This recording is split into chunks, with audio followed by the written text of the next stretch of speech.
Hello, and welcome to my demonstration of my Exam 2 product. What I've chosen to make is what I believe to be an interesting pedagogical tool for teaching young children, for my intensive purposes, for kindergarten ages of 4 to 6, about stories, story elements, narrative, just getting a beginning understanding of the things that make up the stories that we tell them. Now, I have made a deck of cards, and the deck consists of 4 different types of cards. We have character cards, we have location cards, object cards, and feeling cards.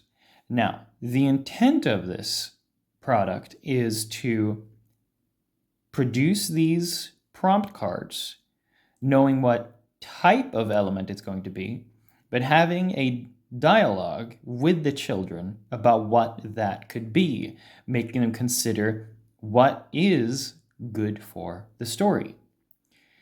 So to give you a demonstration of how it would work, you would always start with a person and a place, a character and a location. I am going to arrange them as such. Then we have to consider how long we want the story to go. The way it works is that you choose on an amount of cards, and then you're going to gradually expend that deck of cards. And once you do, the story ends. It's important that the children are aware of how many cards are left, as you will see in a moment, is so that you can also make a part of the process deciding, well, now we need to figure out an ending. The assumption is that there will always be a facilitator participating in this particular work, but the children are the main drivers of ideas and discussion, and the teacher is only there to keep it going. So I'm going to, for this demonstration, use 16 cards. So we do 1, 2, 3, 4, 5, 6, 7, 8, 9, 10, 11, 12, 13, 14, 15, 16. I'm going to set aside the rest of the deck. I'm going to give them a quick shuffle. Because at the end of the day, we do want these to be random, and you will understand why in a moment. We're going to put this out a little bit akin to solitaire, where we're going to put them in 4 piles. Now, because there's 16 cards, that means that these last ones here, I am going to lay out as so. Now, this is going to be our beginning options. Our character and our location is the first thing that we define. You will bring a marker, and you can either write or draw on the prompt cards.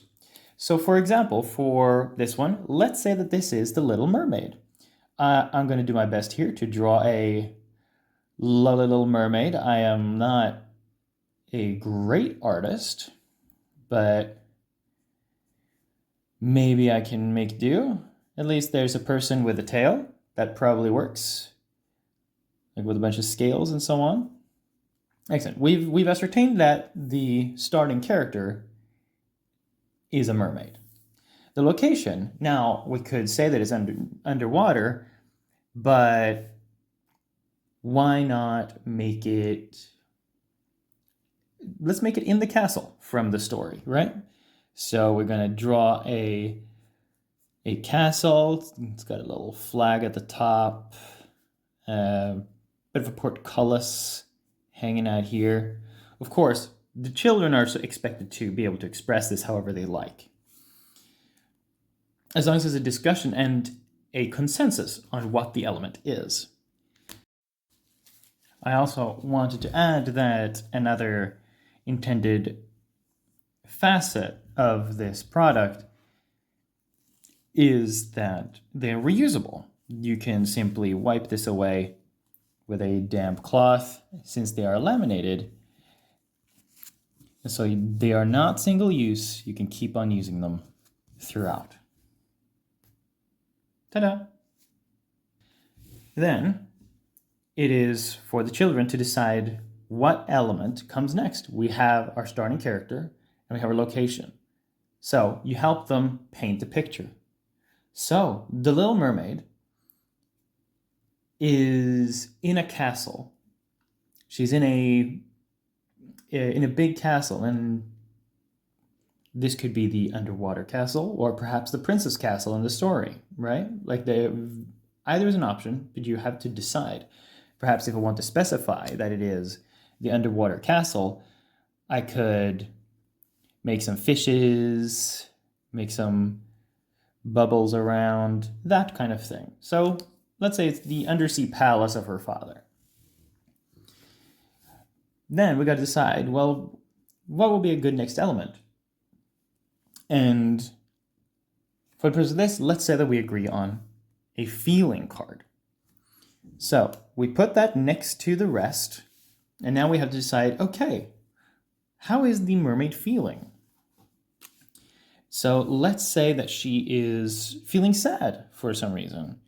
So we can draw a face, we can draw some eyes, a sad face, and maybe there are the tears, right? She is really sad over something.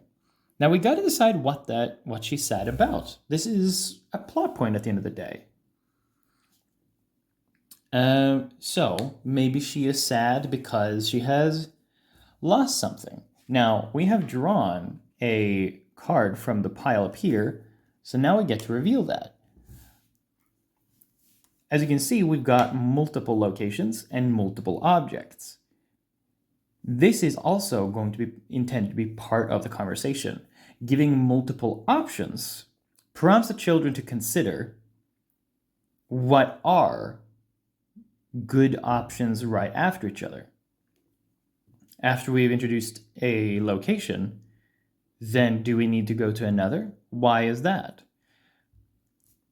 So, we can say that the Little Mermaid is sad. Since the children can see the next cards coming up, that gives them the ability to construct a narrative that makes sense, since they know that among the options that they can choose, it is either a place, so maybe she misses somewhere, or an object, maybe she's lost something.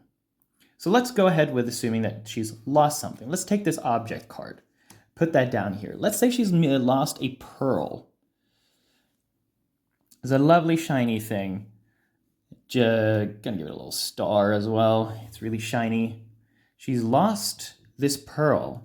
Now we got to decide on the aspects of this pearl. Maybe it's a pearl that her mother gave her.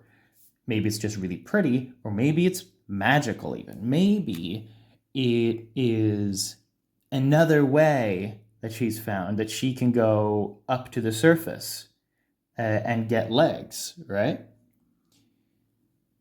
So we don't have to draw every detail, but everyone just has to agree on this element of the story. And then we can go over the story again. Little Mermaid, she is in her underwater palace and she's feeling really sad because she has lost this magical pearl that will help her get up on land and get to speak with the prince. We're going to flip over this one and see what options we're given again. A lot of locations. But since she's lost something, typically you want to go look for something. And that is something you can try to prompt the children to consider, or you can bring up yourself. So we're going to go ahead and use a location card. And this location card, once again, they've been really bunched up in this particular case, but that is okay. We can put this one. This might be a cave. This is where the pearl is from. And so that is where the Little Mermaid goes. Now, what if she doesn't find the pearl there? What if she finds something else? So we're going to pull another object card. This one could be, maybe it's just a fork. The fork from the Disney tale, right? The one she uses to comb her hair with. It's a bit dinged up. She uses to groom her hair, but it's not what she needs.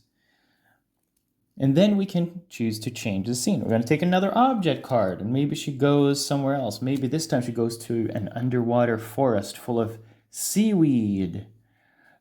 You can even, and especially with the scenery, you can have a conversation about what elements make up different natural spaces.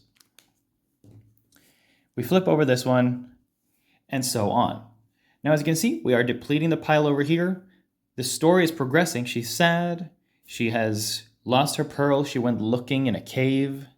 She found the fork instead, so she tried to go to the underwater forest. Now, it's basic, but the important part here is to stoke children's creativity and get them interested in the process of storytelling. They're already very engaged in using their imaginations to play pretend, and then this becomes another step where they can consider the more finer present elements of the stories that they have been told. I hope you found this as interesting as I did. Thank you very much.